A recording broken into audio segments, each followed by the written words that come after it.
Salut à tous et bienvenue sur 15 à Milan. La Nazionale s'est qualifiée pour les huitièmes de finale de l'Euro en battant la Suisse 3-0, but de Locatelli à la 26e minute. Locatelli qui a repris au 6 mètres un centre de Berardi. Deuxième but de ce même Locatelli qui a frappé cette fois des 25 mètres à la 52e. Et troisième but d'Immobile, toujours des 25 mètres, poteau rentrant à la 89e.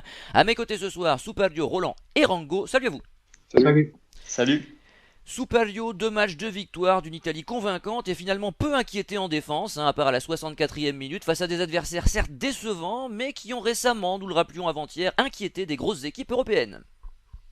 Oui, on a vu quasiment presque le même match que contre la Turquie avec une différence notable et les Suisses ont mis plus d'intensité et ont connu une double occasion bien sauvée par notre gardien. Donc la production italienne est toujours constante, elle joue comme elle sait faire, elle a son identité de jeu précise et là, tout a souri à Locatelli qui a fait un match de patron au milieu de terrain et qui sort avec les honneurs.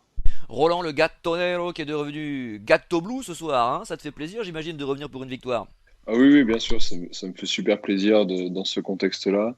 La dernière fois que j'étais venu dans l'émission, c'était un bref passage après Milan-Cagliari, quand on semblait avoir perdu tout espoir de jouer avec des champions. Donc là, content de revenir dans une bonne période. C'est vrai que le match de ce soir a été assez à l'image de celui de vendredi dernier.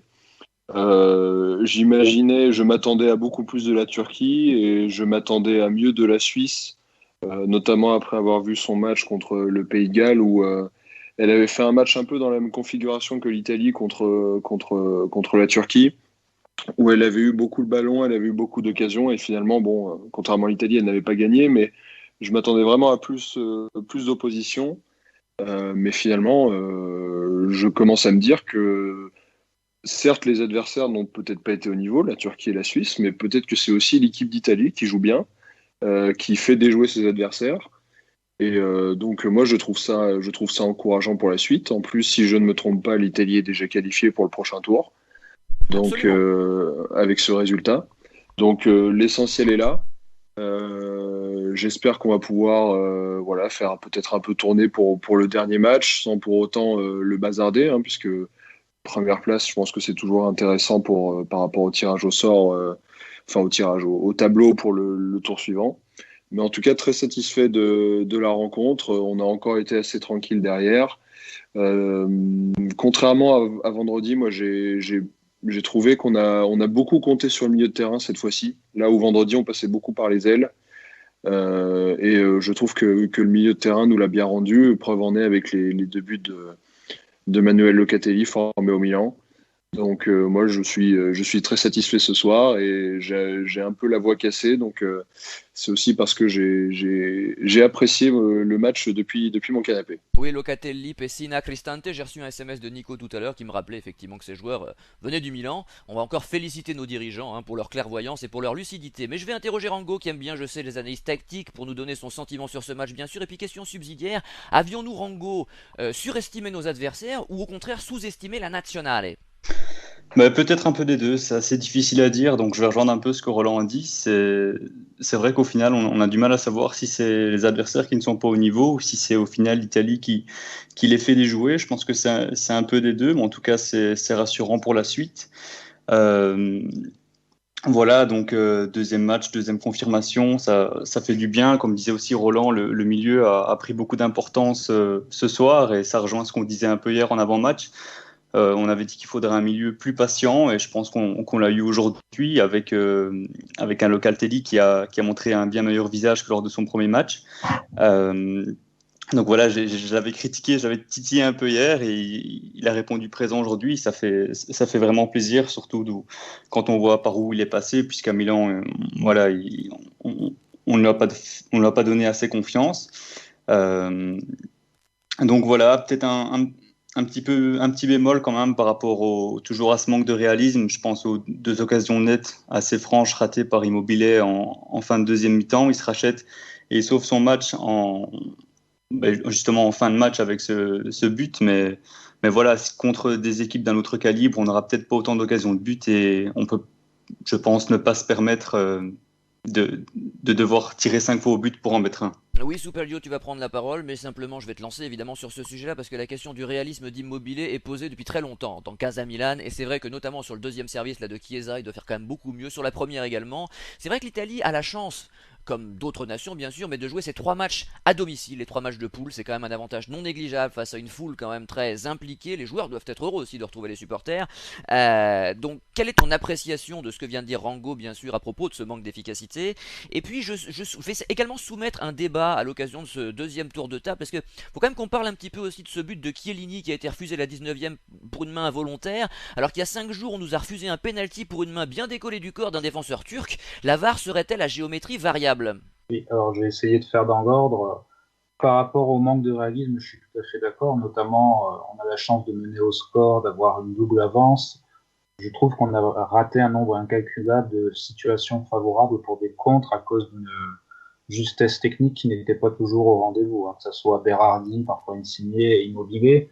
Alors Immobilier, on peut dire ce qu'on veut, il en est à son deuxième but dans cet Euro, et sur les derniers matchs de l'Italie, c'est nettement mieux.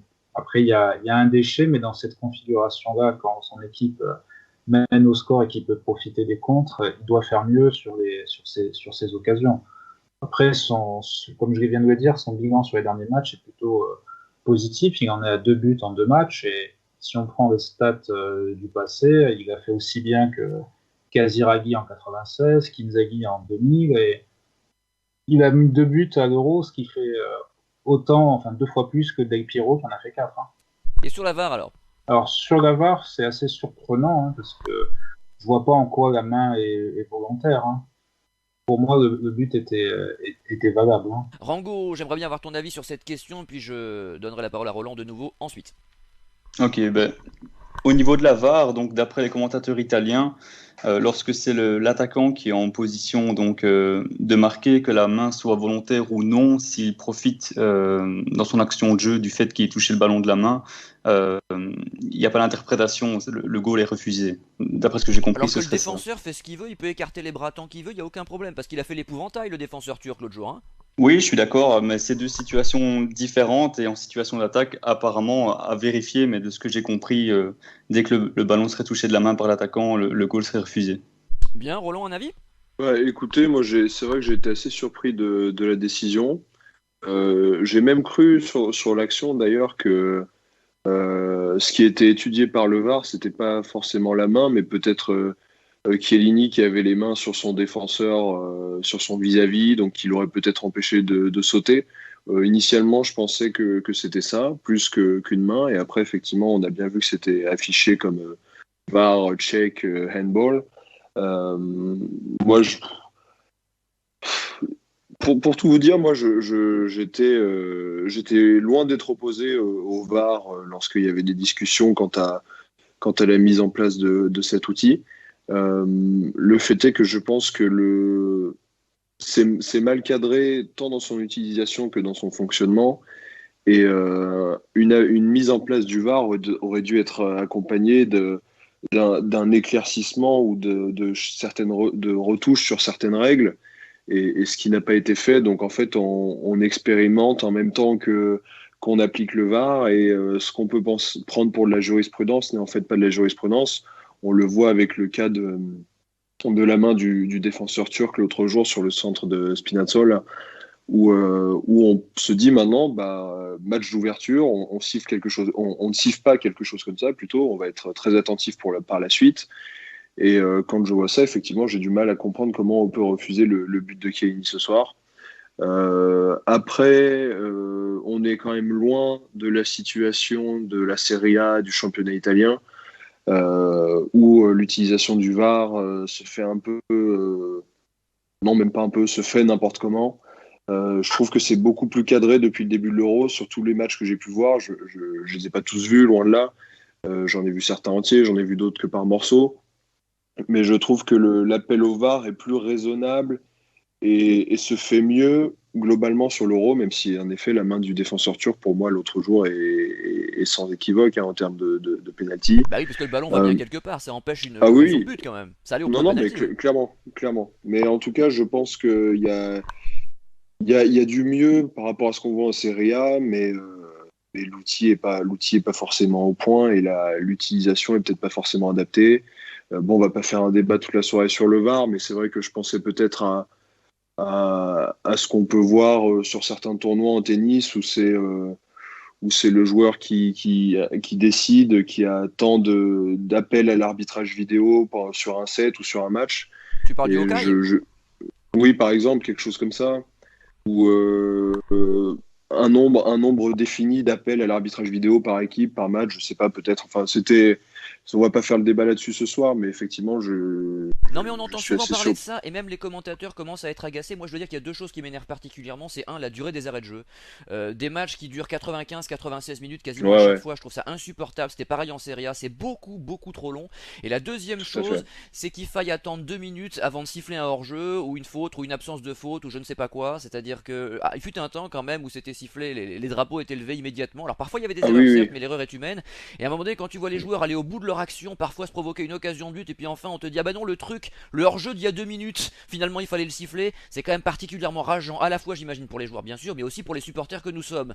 Donc il serait peut-être temps de revoir ça, et Mhm. personnellement la disparition totale de la VAR ne me dérangerait pas, à part bien sûr, mais ça se fait sans même l'intervention humaine, la goal line technology, c'est-à-dire que le ballon est franchi la ligne de but ou pas. Mais alors le reste vraiment c'est une usine à gaz et ça devient, en tout cas c'est mon avis, franchement désagréable. On va peut-être passer aux récompenses individuelles. Superio, quel est ton homme du match ce soir côté italien?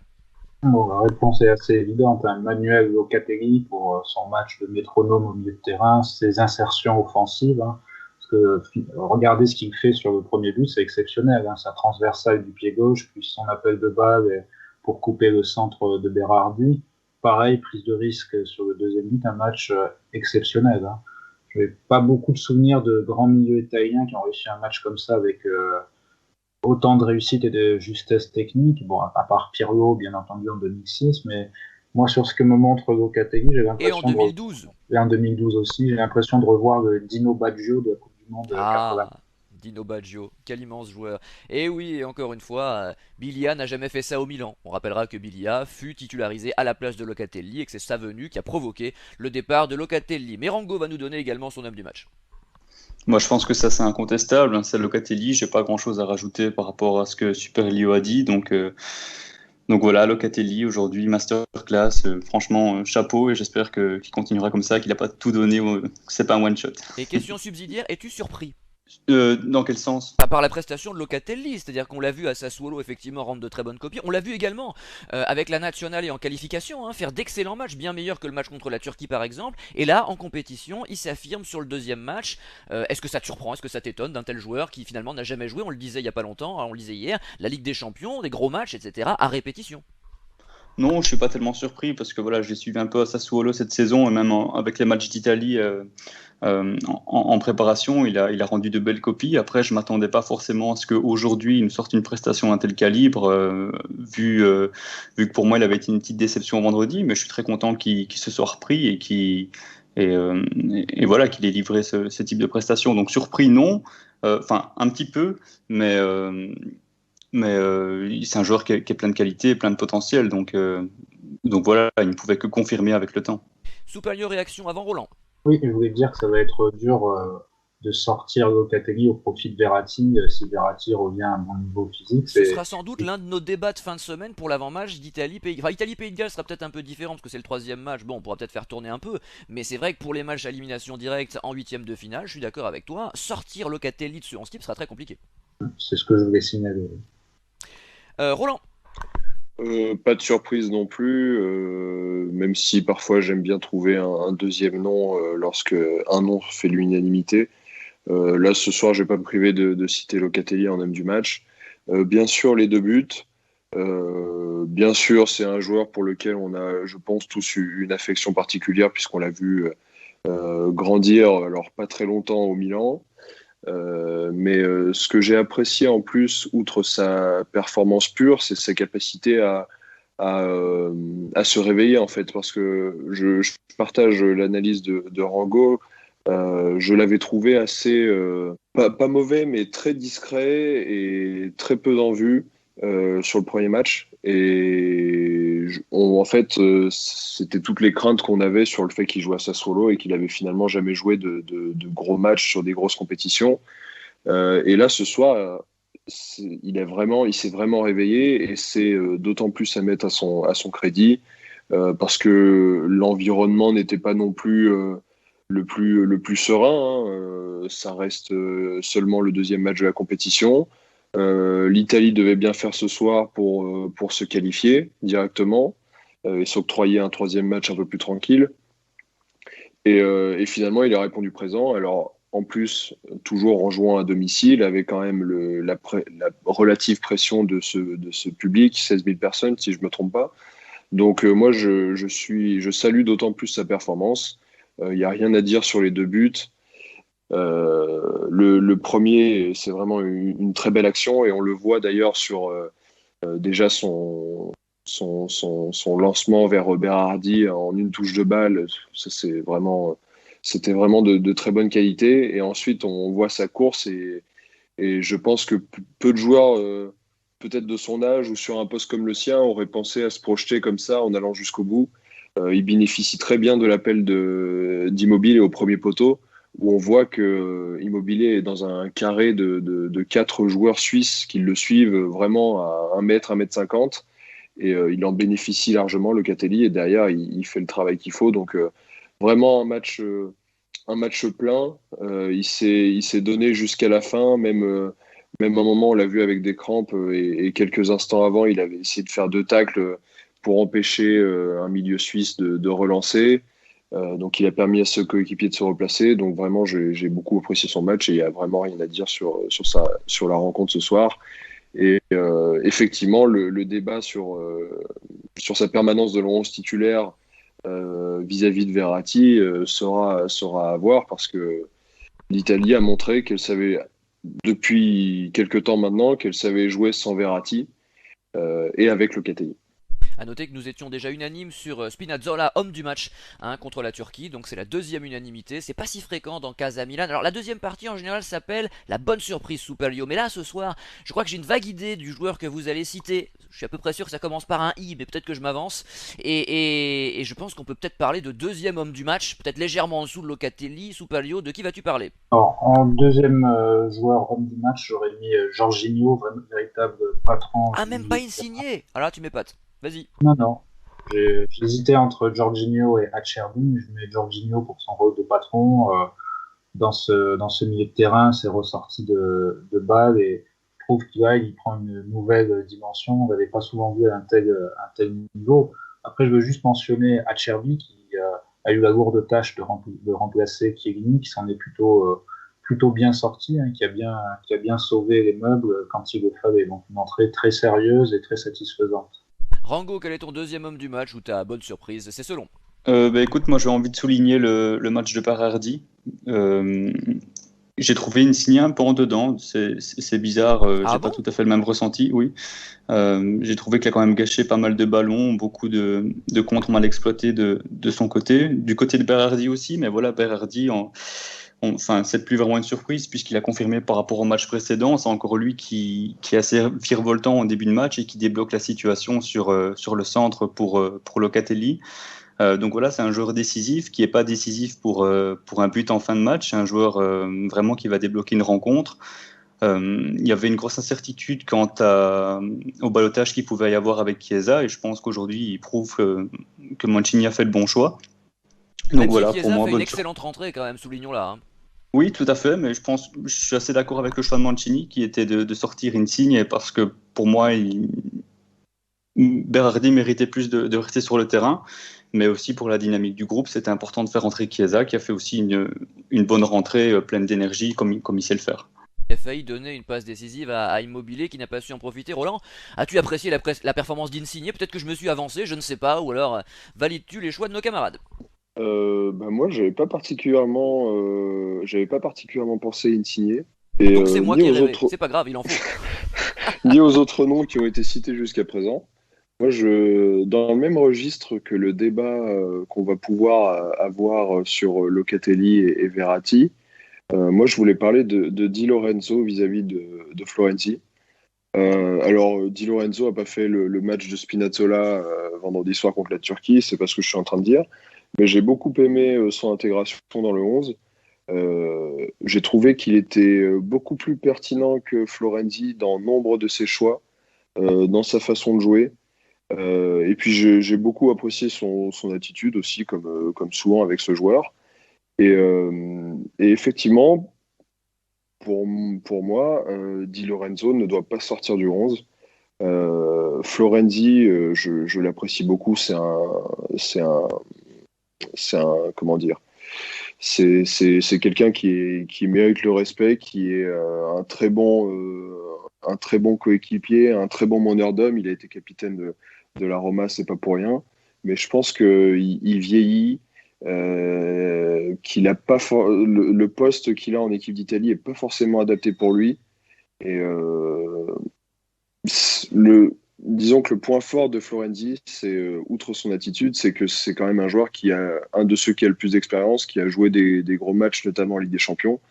Mais à côté de ça, moi, je suis pas convaincu par sa place de titulaire dans le 11.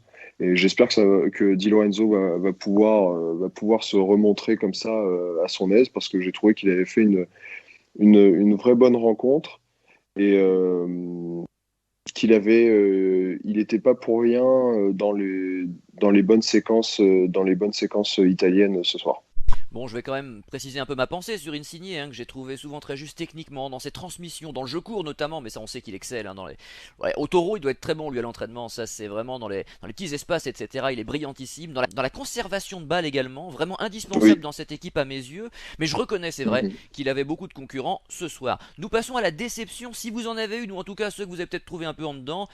Superio. Pas vraiment de joueurs que j'ai trouvé en dedans. Moi, ce qui m'a fait un petit peu peur, c'est les ressorties de balles sous pressing, avec la prise de risque, que ce soit de Bonucci ou de n'importe quel défenseur. Alors, j'ai trouvé ça un peu risqué. J'avoue que j'ai eu des frissons par rapport à là-dessus. Et sinon, non, j'ai pas vraiment de déception sur ce match-là. Rango. Pas vraiment une déception, mais un petit bémol par rapport à Immobilier, malgré son bilan comptable qui est c'est vrai bon. J'ai trouvé un peu à contre-temps aujourd'hui, contrairement au match précédent. Des fois, il faisait l'appel quand il ne devait pas forcément le faire, et des fois, il ne le faisait pas quand il aurait dû. Je suis notamment en tête de plusieurs situations sur la droite où Berardi arrive lancé vers la surface et Immobilier ne fait pas d'appel, reste en retrait. C'était assez hasardeux. Voilà, quelques imprécisions techniques aussi, note dans les remises, dans ses contrôles.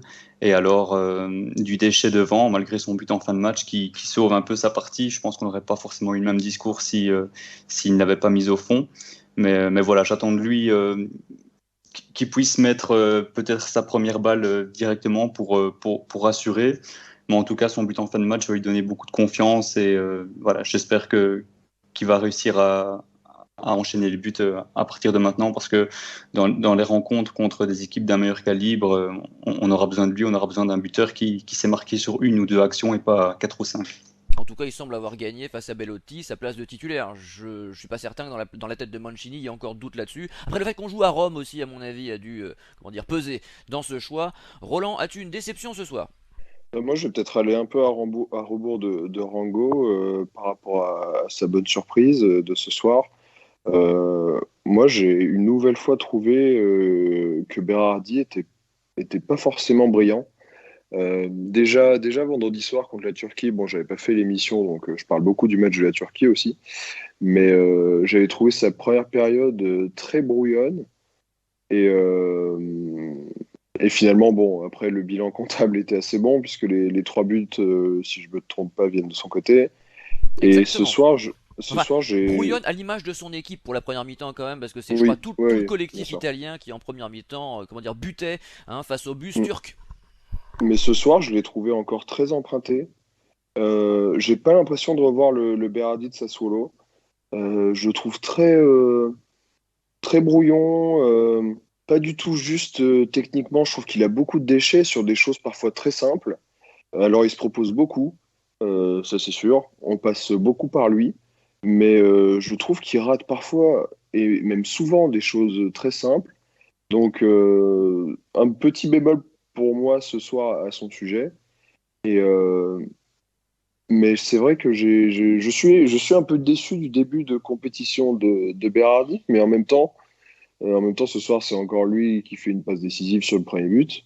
Il n'y a pas grand-chose à dire, ça c'est sûr. Tu sais Mais ce que ça je... me rappelle, Roland? Ça me rappelle ce qu'on disait sur Djorkaeff en 98. Yuri Djorkaeff, qui est consultant en ce moment sur TF1, et qui a fini meilleur passeur du tournoi à égalité avec Brian Laudrup et Ronaldo, 3 passes décisives, alors quelques corners, hein, mais une passe magique pour Lizarazu contre l'Arabie Saoudite, et pour Thuram d'ailleurs en demi-finale également, de l'extérieur du pied. Mais Djorkaeff c'était ça, c'est-à-dire qu'il y avait beaucoup de déchets, il régalait un peu la chic, comme disait Sacomano à l'époque, parce qu'il perdait des ballons, Oui. etc. Mais il était là toujours dans les actions décisives, c'est-à-dire qu'il y a des joueurs comme ça, tu sais pas comment ils font toujours l'affichage. Et peut-être que Berardi c'est ça, mais ça va relancer le débat sur Chiesa, parce que Chiesa aussi est capable de Mm. le faire. Et on a vu qu'il était à 2 doigts de faire une passe décisive dès son entrée en jeu.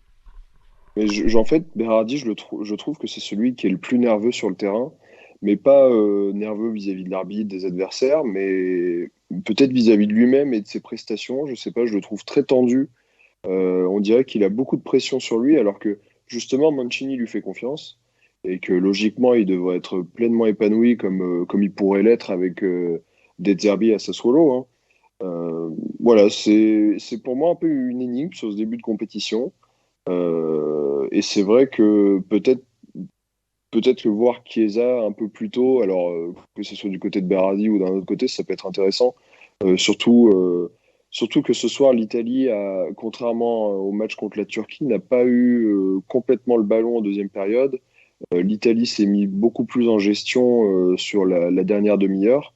Et c'est dans ces moments-là que je pense que Chiesa peut être un vrai gros atout pour cette équipe-là. Bah, de toute façon, je pense que ça va tourner contre le Pays de Galles. Ce serait surprenant de Bien retrouver sûr. la même équipe type sur ce troisième match.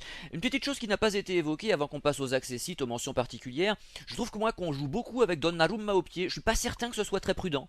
On connaît le jeu au pied de Donnarumma qui est pas son point fort et il va peut-être falloir renoncer à ça dans les matchs qui viennent, sinon on risque d'aller au-devant de grandes déconvenues.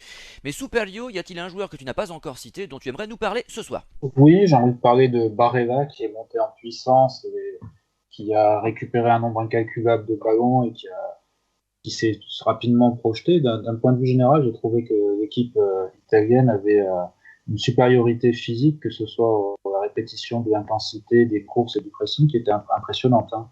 Autre point que j'aimerais souligner, c'est la prestation de Spinazzola, mais d'un point de vue défensif. On a loué son match offensif contre la Turquie. Là, on peut louer son match défensif contre les Suisses avec des bons placements et très attentif sur son côté. Donc, on peut louer aussi ses qualités de défenseur. Rango.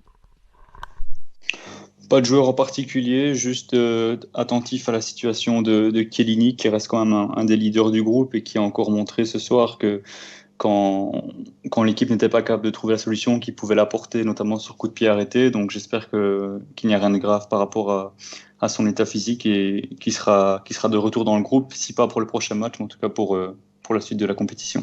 Et on a vu que Mancini privilégiait l'expérience, hein, parce que je pense que personne ici, ni d'ailleurs en Italie, ne doute du fait que Bastoni soit bien meilleur qu'Acerbi, et d'ailleurs que ses compères de la défense titulaire. Mais finalement, c'est bien Acerbi qui est rentré, qui est bien rentré d'ailleurs dans le match, j'ai rien à dire, mais enfin Bastoni quand même, j'espère qu'on le verra contre le Pays de Galles, parce que quel défenseur. Roland. Mais pas de nom particulier, effectivement. Moi, j'ai déjà parlé du milieu de terrain dans son ensemble qui m'a fait plaisir ce soir. Mais pour revenir sur le but de Chiellini rapidement, si je me trompe pas, dans l'émission d'avant-match, MJ, tu as parlé des coups de pied arrêtés, en l'occurrence des Oui, corners je t'ai tirés à cité. deux. Et là, comme par hasard, sur un corner joué directement dans la surface, il y a eu un but. Refusé, certes, mais il y a eu un but. Donc effectivement, je suis complètement de ton parti sur les corners joués à deux qui sont insupportables autant en Milan qu'en national. Messieurs, nous passons au mot de la fin avec Superio. Le mot de la fin, ça va être de continuer comme ça, hein. C'est très rare que l'Italie gagne ses 2 premiers matchs, hein. Ça arrivait en 2016, en 2000 et en 90, donc c'est assez rare. Donc profitons de ces bons moments et de ces matchs à domicile avec certes peu de public, mais avec une belle ambiance. Donc je profite. Alors peu de public, on rappelle, parce qu'il y a une jauge, hein. C'est-à-dire que je pense qu'il y a beaucoup d'Italiens qui rempliraient le stade olympique, certainement à Rome, si ils avaient le droit de venir. Mais enfin bon, c'est combien? C'est un quart? Ils étaient 16 000, c'est ça? à peu près. À peu près, ouais, donc c'est même pas. Enfin, je dis un quart, je dis une bêtise, moi c'est un huitième, je sais pas, faudra calculer, je suis pas bon en maths. Rango, ton mot de la fin. On va profiter aussi, profiter de l'instant présent. Je pense que les supporters de la nationale ont pas mal souffert ces dernières années. Donc là, ça fait du bien de se qualifier pour la suite après 2 matchs. Donc 2 victoires, 6 points, 6 buts marqués, 0 encaissé. Donc 2 clean sheets. Le bilan comptable est très très bon. Euh, Profitons de ce prochain match pour faire tourner un peu l'effectif, mais pas trop tout de même, pour garder cette bonne dynamique et cette confiance qu'on a installée sur les 2 premiers matchs. Et alors, dernier petit mot par rapport à Bastoni, donc tu en as parlé, je suis un peu déçu qu'il soit là pour faire au final la dernière roue du carrosse. Mais voilà, il est encore jeune et si c'est pas pour cette année, ce sera pour la suite parce que le gars est bourré de talent. Ça, c'était indéniable. Un petit mot quand même qu'on n'a pas. On n'a pas parlé de l'équipe de France. Alors, c'est vrai qu'on n'est pas là pour ça, mais c'est le mot de la fin. Donc, je voulais en dire un mot. Parce que c'est vrai que j'ai regardé le match, j'imagine comme vous, hier soir, hein, France-Allemagne. Et comme on le prévoyait, l'équipe de France est très au-dessus des autres dans tous les secteurs de jeu. Moi, ça m'a marqué. Alors, on le savait avant, hein, c'est vrai que c'est pas vraiment une surprise. Bon, même si je pense que le football permet tout, on a bien vu quand même hier soir qu'une Allemagne réaliste, c'est vrai, hein, aurait peut-être pu arracher le match nul. Mais malgré ça, je vois vraiment pas, à l'heure actuelle, pour l'instant, on sait que c'est du foot, qui pourrait inquiéter l'équipe de France. C'est vrai que l'Italie sur les 2 matchs l'a fait 6-0. Faut voir contre quel adversaire. On n'a pas joué l'Allemagne, hein, bien sûr. Mais l'équipe de France, à mon avis, hein, j'ai regardé quasiment tous les matchs depuis le début du tournoi, eh bien, bel et bien, la favorite de cette compétition. Mais je vais demander à Roland son mot de la fin. Bah, moi, ça fait longtemps que je suis pas venu, donc je vais faire un mot de la fin un peu fleur bleue, si on veut. Ça fait quelques temps maintenant qu'en mot de la fin, sur les émissions du Milan, je disais vivement l'euro. Et effectivement, je suis très content que ce soit l'euro parce que, et je pense pas que tu vas me contredire, MJ, là-dessus. Ah bah non, ça fait des années que je dis C'est vivement la Coupe du Monde, vivement l'Euro. T'écoutais les émissions c'est- avant d'y participer, j'ai toujours dit ça. c'est vraiment le football qui plaît à tout le monde. Et je le voyais ce matin en arrivant au bureau. Tout le monde parlait du match d'hier soir, en l'occurrence du match de l'équipe de France. Tout le monde l'avait plus ou moins regardé. Et ça montre bien que les compétitions internationales, c'est vraiment l'essence même du foot. Et j'en discutais avec un collègue qui est pas particulièrement foot, hein, qui sait un peu les résultats, qui doit regarder la finale de Ligue des Champions et puis ça s'arrête là. Et il me disait, en fait, moi, les matchs de compétition internationale comme ça me plaît plus parce que j'ai l'impression que pour une fois, on parle pas de fric. Alors, certes, c'est difficile de pas parler de fric quand c'est une compétition organisée par l'UEFA, Tu vas parler mais d'Heineken et Coca, qui ont les bouteilles là, qui ont été virées par les joueurs, là, c'est ça, les sponsors, par pendant les exemple, par conférences de exemple, presse.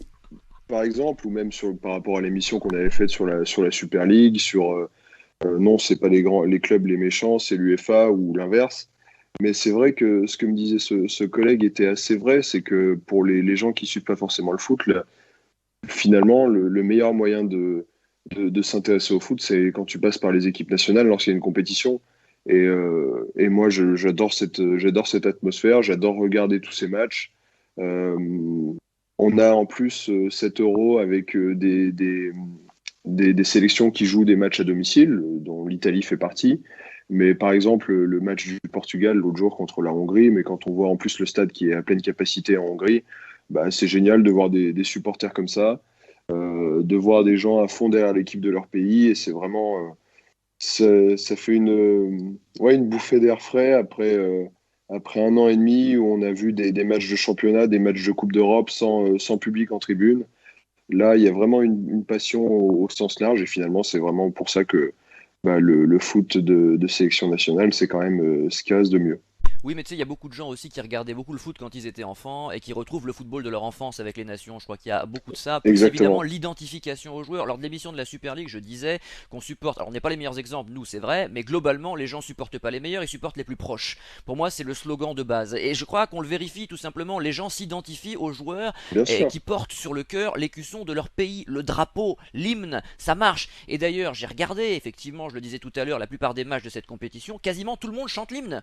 Ah oui, ceux qui ne chantent il y a que les Suisses justement qui sont 6 à pas chanter sur les 11, mais sinon vraiment, on pourra faire les bilans, hein, mais quasiment tout le monde chante l'hymne. Il y a une ferveur, il y a quelque chose. Et quand je dis tout le monde chante l'hymne, je parle pas que des joueurs, je parle des entraîneurs, je parle du stade, je parle des gens devant leur télé. Hein. Je vois une passion, quelque chose qu'on ne retrouve plus dans le football du fric, comme tu viens de le dépeindre justement, et dont nous avions parlé pour l'émission Super League. Messieurs, je vous remercie. Nous serons bien évidemment là dimanche soir après le match face au Pays de Galles. Nous essaierons de proposer vendredi ou samedi un avant-match s'il y a des chroniqueurs disponibles. D'ici là, bonne fin de semaine. Salut! Salut!